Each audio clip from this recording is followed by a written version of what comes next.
Приветствую, друзья! Продолжая наш бешеный марафон по бюджетным наушникам конца прошлого года, считаю просто необходимым рассмотреть динамическое решение с бериллиевым излучателем от компании КБ-Air. Называется модель скромно КБ-01, то есть это такая база или основание для модельного ряда. Собственно, поехали!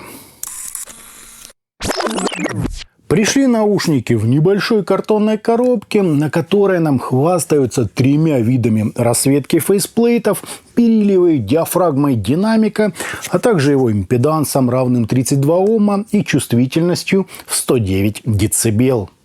В комплект нам положили инструкцию и целых 3 набора самых дешевых силиконовых амбушюр.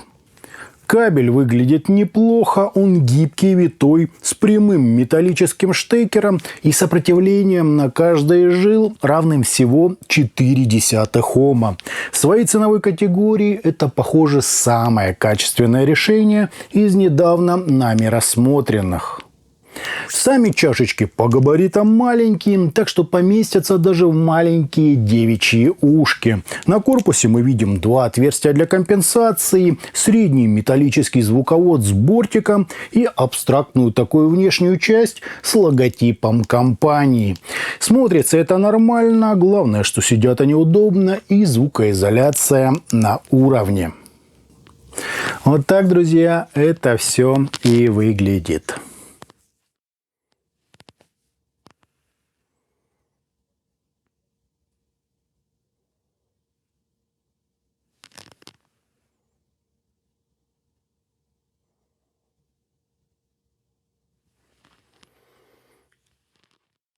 По измерениям здесь стандартный по скорости затухания импульс, незначительные расхождения между каналами и искажения в пике, достигающие 0,17%, что прямо-таки круто. Фаза ведет себя естественно, а затухание на 30 и 60 дБ без каких-либо значимых возмущений. По АЧХ же мы имеем подъем низких частот на 10 дБ с пологим таким заходом на середину, аналогичной амплитуды выделения области разборчивости и пик на 8 кГц для усиления резкости звучания. После чего нам выделили зачем-то 12,5 и слегка подчеркнули 16 кГц. Это, если вы помните, очень похоже на измерение Celeste Viverne Pro, только с меньшим акцентом на псевдодетализации и более выраженным верхом. В целом нормальный график, жутко напоминающий кривую диффузного поля. По своему же характеру КБ-Air КБ-01 – это еще один шаг назад, но уже от ИКА OH300 или 7 Гц Zero 2. Звук максимально плоский и зажатый, а вокал задвинутый и какой-то совершенно невыразительный. Страшно представить себе человека, для которого он будет откровением. Впрочем, настройка тут отличная, поэтому в техническом плане никаких вопросов к ним нет. Все более-менее сбалансировано, середина не провалена, да и верха не ярчат, не режут и не поднимают с низов всякую грязь от сведения. То есть слушать такое вполне можно, просто делать это, друзья, совершенно неинтересно. Если честно, то из всей кучи бюджетных наушников мне они понравились меньше всего. Слишком уж они пресные, грубоватые в плане текстур и с несколько смазанной фокусировкой. Признаю, детализация здесь неплохая, явно чувствуются разделение, четкость и драйв, но вокал, а вместе с ним и эмоции словно отодвинуты на второй план. Мелодику же вообще заменили элементами мониторности.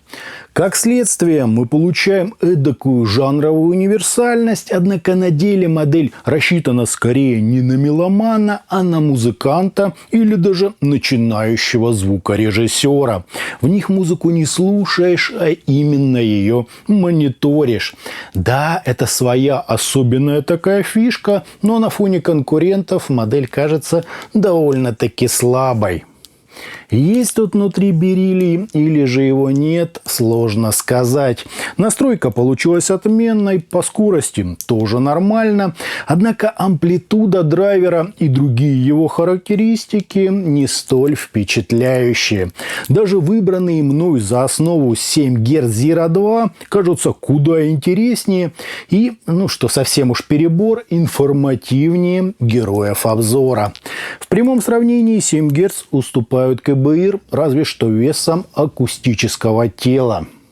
Разбирая по частотам, бас здесь не шибко выделяется, да и по глубине рекордов не бьет.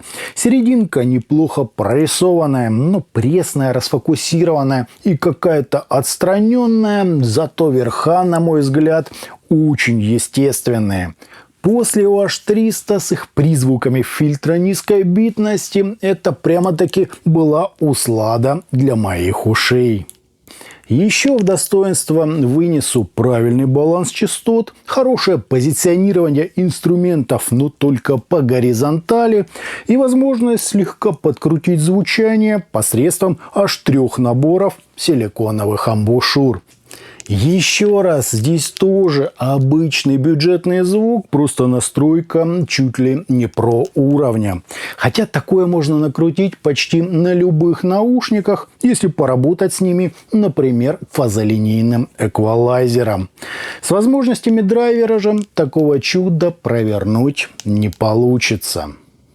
Хотя, опять же, если вы до этого ничего более-менее серьезного не слушали, то вы точно останетесь довольны, да еще и сможете получить от данной модели целый воз настоящего удовольствия. Подобным людям я, честно говоря, откровенно завидую. По стилистике я бы обходил стороной все сложное и мультиинструментальное, а вот с источниками полное раздолье. Выбирайте все, что вашей душе угодно. Модель не особо требовательна ни к усилительному тракту, ни к выбору чипа конвертера. В сухом остатке динамические наушники КБИР КБ-01 очень компактные, удобно сидят, подходят для мониторинга какого-нибудь сигнала или, скажем, прослушивания лекций на любую тематику. В плане звучания же они максимально невыразительные, хотя и весомые на слух, пресные и почему-то со слабо выраженной низкочастотной составляющей. Зато настройка здесь огонь. Если вы оцениваете наушники исключительно по их амплитудно-частотной характеристике, берите, не задумываясь. Я же к ним остался несколько холоден. Совершенно не моя подача, а в совокупности с их откровенно бюджетным характером. В общем, сами понимаете. Добавить здесь больше нечего. Это были наушники КБИР КБ-01. Не забывайте, что у нас есть группы ВКонтакте и Телеграме. Обязательно на них подписывайтесь. Всем, друзья, добра!